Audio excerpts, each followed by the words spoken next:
है दोस्तों। तो आज बात करेंगे ब्रिटानिया इंडस्ट्रीज स्टॉक के बारे में। तो आइए फटाफट से इसका पहले प्राइस एक्शन मतलब चार्ट पे प्राइस एक्शन देख लेते हैं।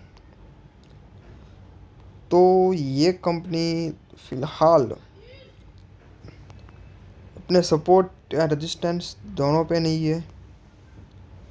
इसका सपोर्ट बनेगा 5,522 रुपये और इसका हाई रहेगा 5,900 रुपये। ठीक है, मतलब पहले 500 रुपये का 400 रुपये का गैप मिलेगा, मतलब 5,522 रुपये पर आ जाने दो, फिर एंट्री करना। ठीक है, फ़िलहाल तो और कुछ नहीं है, ये सपोर्ट में सब दे ही दिया, वो मार्केट बस उसको ही फॉलो करेगा।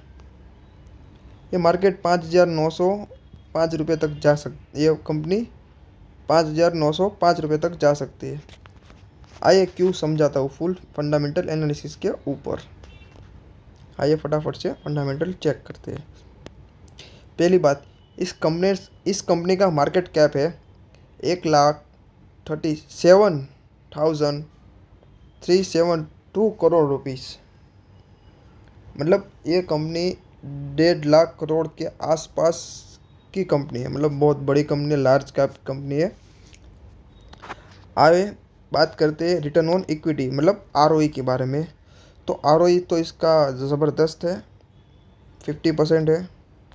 पीई रेशो की बात करें तो पीई रेशो है 62। और इंडस्ट्री पीई की बात करें तो इंडस्ट्री पीई है 53 आसपास। ठीक है, मतलब ये कंपनी अभी थोड़ी सी ही महंगी मिल रही है। कंपनी अच्छी है, थोड़ी सी महंगी मिलेगी। पीबी रेशो की बात करें तो 31.5। डिविडेंड यील्ड की बात करें तो 1.32%, मतलब एक अच्छा ही बात है। ईपीएस अर्निंग पर शेयर की बात करें तो 91 मतलब 91, ये भी एक अच्छी बात करें। और डेब्ट टू इक्विटी की बात करूँ तो ये कंपनी के ऊपर थोड़ा सा कर्जा है, बहुत नहीं है, थोड़ा सा ही है। आइए आपको मैं और समझा दूंगा बाद में, अभी पहले फाइनेंशियल्स के ऊपर देख लेते हैं, बात कर लेते हैं। तो रेवेन्यू की बात करूँ तो 2021 में इस कंपनी ने 13,450 पकड़ते 13,450 करोड़ रुपीस का रेवेन्यू किया था। वहीं 5 साल के बाद मतलब 2025 में 18,170 करोड़ रुपीस का इसने रेवेन्यू किया है, मतलब बहुत ज़्यादा ही रेवेन्यू है। और प्रॉफिट की बात करूँ तो प्रॉफिट भी इसने 2021 में 1851 करोड़ रुपीस का प्रॉफिट किया है। ठीक है, और 2025 की बात करूँ तो 2178 करोड़ रुपीस का प्रॉफिट किया है। तो 2023 से थोड़ा कम है, बट कोई बात नहीं है, प्रॉफिट में ही है कंपनी और कंसिस्टेंट प्रॉफिट ही कर रही है। ठीक है, तो आइए नेटवर्थ की भी बात कर लेते हैं। तो नेटवर्थ है 2021 में इसकी 3,584 करोड़ रुपीस। 2022 में थोड़ी बहुत घट गई थी, बट 5 साल में इस कंपनी ने मतलब ग्रोथ ही दिखाई है। तो रेवेन्यू की बात सॉरी नेटवर्थ इसकी 4,381 करोड़ रुपीस है, जो बड़ी ही है, घटी नहीं है। और आइए बात करते हैं शेयर होल्डिंग पैटर्न के बारे में। तो प्रमोटर के पास 50% जितना होल्डिंग है इस कंपनी में।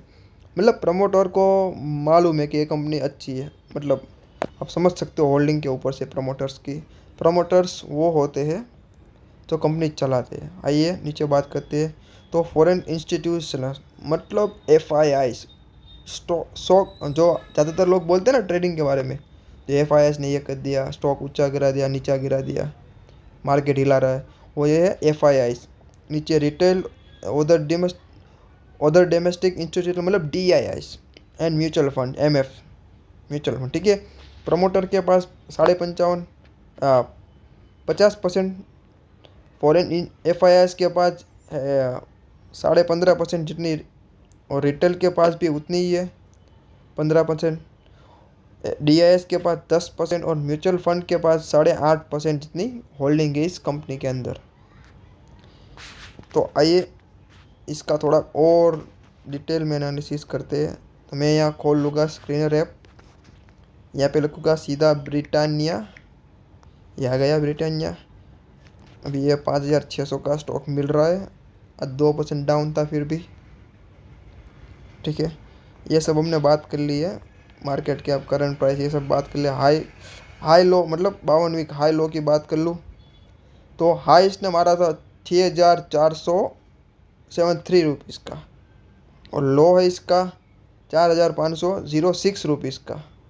मतलब कंपनी ने 52 वीक हाई में 2,021 का जंप मारा है। ठीक है, सीधी भाषा में स्टॉक पी बुक वैल्यू सब हमने देख लिया है, तो इसके ऊपर अभी चर्चा नहीं करेंगे। तो आइए प्रॉफिट ग्रोथ के बारे में। तो प्रॉफिट ग्रोथ इसमें थोड़ा कम हुआ है, क्योंकि एक प्रॉब्लम है इस कंपनी में, मतलब प्रॉब्लम नहीं है, मतलब कुछ बड़ा करने जा रहा है वो, तो थोड़ा दिक्कत आता है। ठीक है, सेल्स भी थोड़ी है इसमें कम, और रिटर्न और ओवर 6 मंथ का देखूँ, मतलब 3 मंथ का देखने से कुछ फ़ायदा नहीं है, बड़ी कंपनी होती है तो टाइम लगता है। ठीक है, वो सब छोड़ो। Profit after tax, profit after tax माने आपको मतलब आपको एक सरल भाषा में समझा दूँ तो प्रॉफिट आफ्टर टैक्स का मतलब होता है कंपनी ने जितना पैसा कमाया उसमें से सरकार को जो टैक्स बनता था वो भी देने के बावजूद जो पैसा बचा वो ये है एक 21,904 करोड़ रुपीज़, 21,904 करोड़ रुपीज़। ठीक है, यहाँ पे आप देख सकते हो कंपनी साल ब साल मतलब 5 साल से रिटर्न अच्छा ही दे रही है, देख सकते हो। और कंपनी के ऊपर 12.5 crore rupees 12.5 sorry 1,250 crore rupees आसपास लॉस, मतलब डेट, कर्जा कर्जा है इसके ऊपर। ठीक है, कोई बात नहीं, कंपनी बहुत बड़ी है, इतना तो आराम से पे कर देगी, मतलब ये पे नहीं करेगी कंपनी, इसे रखती है कभी कभी, कैश फ्लो रखना जरूरी है, डेप तो चलता है। ठीक है, ये चार्ट की बात करूँ, काफ़ी लोग ये चार्ट के बारे में पूछते हैं कि ये चार्ट है क्या सर। देखो, ये जो अभी ब्लू लाइन देख रहे हो वो एनएससी का प्राइस एक्शन है, मतलब एनएससी में जो ये स्टॉक लिस्टेड है उसका प्राइस है, मतलब ये स्टॉक 6,500 के आसपास गया था, फिर यहाँ से नीचे आया। ठीक है, एक सिखाता हूँ मैं आपको, 50 DM है, मतलब एक मूविंग एवरेज है। ये 50 लिखा है, 50 का मतलब क्या होता है, 50 होता है 50, डी का मतलब डे, एम का मतलब मूविंग, ए का मतलब एवरेज। तो ये हुआ 50 दिन का मूविंग एवरेज, और ये सेम 200 दिन का मूविंग एवरेज। नीचे वॉल्यूम का तो आपको पता ही है। ठीक है, तो ये कंपनी ऊपर ही है, मतलब फ़िलहाल यहाँ से देखो, यहाँ पे 11 नवंबर से नीचे गिरी थी थोड़ी। ठीक है, इसके मूविंग न्यू एवरेज के नीचे आई थी। हाई लो इसने यहाँ लगाया था 4 मार्च 2025 को, फिर ये कंपनी एकदम से ऊपर ही गई है। काफ़ी लोग ये पूछते हैं सीखने में, चलो कोई बात नहीं है। चलो अभी अच्छाई और बुराई की बात कर लेते हैं। तो अच्छाई मतलब प्रोस एंड कॉन्स की बात कर लेते हैं। Company has reduce debt, company ने डेट ख़त्म करने का ठान लिया है। Company is a good return on equity track, मतलब कंपनी ने 3 साल लगातार 58% का रिटर्न दिया है।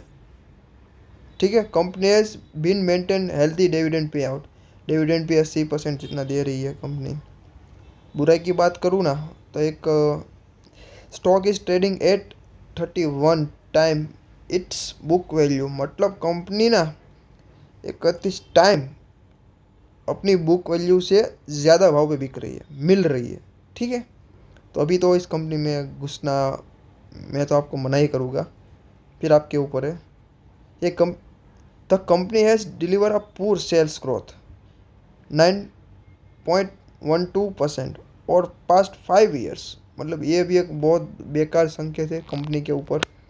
मतलब ये कंपनी बड़ी है तो कर भी लेगी, नो डाउट, पर ये आप समझ सकते हो मैं क्या कहना चाहता हूँ। मैं बहुत नहीं बोलूँगा, आप समझ जाना, वरना वीडियो बहुत लंबी, मैं समझाने बैठूँगा ना तो अभी भी हो ही गई है 10 मिनट जितनी वीडियो, और कुछ नहीं बोलूँगा। तो अगर आपको ये वीडियो अच्छा लगा हो, इंफॉर्मेटिव लगा हो, तो आप इस वीडियो को लाइक और चैनल को सब्सक्राइब भी कर दीजिए, क्योंकि इससे मुझे मोटिवेट मिलता है। और अगर आपको और कोई स्टॉक के बारे में फुल फंडामेंटल एनालिसिस चाहिए तो आप सिंपली कमेंट सेक्शन में स्टॉक का नाम लिख दीजिएगा, मैं उसके ऊपर प्रॉपर वीडियो बना दूंगा। ठीक है।